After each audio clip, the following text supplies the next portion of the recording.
Hi students, నా యొక్క mathematics channel ద్వారా 10th క్లాస్ స్టూడెంట్స్కి యూజ్ అయ్యేలా నేను ప్రాబబిలిటీ చాప్టర్ నుంచి ఒక ఇంపార్టెంట్ ప్రాబ్లం తీసుకున్నాను స్టూడెంట్స్. డిఎస్సి రాసే అభ్యర్థులకు కూడా ఇది ఉపయోగపడుతుంది. షార్ట్ కట్ చూడండి students.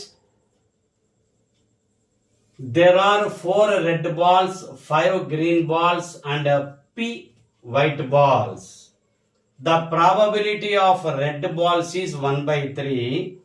Find the number of white balls. చూడండి స్టూడెంట్స్, ఇక్కడ వైట్ బాల్స్ ఎన్ని ఉన్నాయో చెప్పలేదు. Red balls and green balls number ఇచ్చారు, but white balls P letter ఇచ్చారు. ఇవన్నీ మనం ఫైండ్ అవుట్ చేయాలి. వైట్ బాల్స్ ని ఫైండ్ అవుట్ చేయాలి. ప్రాబబిలిటీ ఆఫ్ రెడ్ బాల్స్ అనేది ఇచ్చారు. చూడండి students, probability of red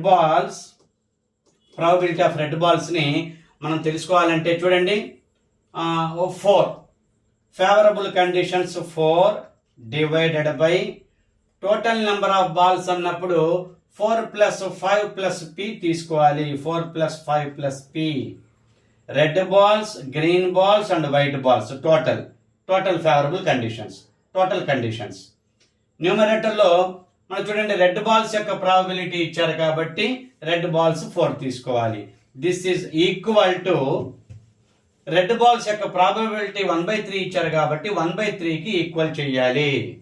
students చూడండి, క్రాస్ మల్టిప్లికేషన్ చేస్తే 4 + 5 + p వాల్యూ 12 అవుతుంది. క్రాస్ మల్టిప్లికేషన్ లో 4 3 12 అవుతుంది.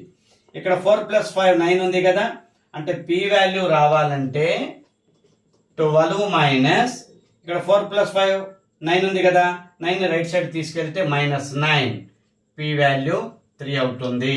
అంటే నెంబర్ ఆఫ్ వైట్ బాల్స్ అనేవి 3 ఉంటాయి. Very very important problem students, very very important. నా యొక్క ఛానల్ని సబ్స్క్రైబ్ చేసుకోండి స్టూడెంట్స్, యూజ్ అవుతుంది. డిఎస్సి రాసే అభ్యర్థులకు కూడా చక్కగా ఉపయోగపడతాయి. నా షార్ట్ కట్స్ ఇంపార్టెంట్ ప్రాబ్లమ్సే నేను ఎక్స్ప్లెయిన్ చేస్తాను స్టూడెంట్స్. 10th క్లాస్ ఎగ్జామ్స్ రాసే స్టూడెంట్స్ కూడా నా యొక్క మ్యాథమెటిక్స్ ఛానల్ యూజ్ అవుతుంది.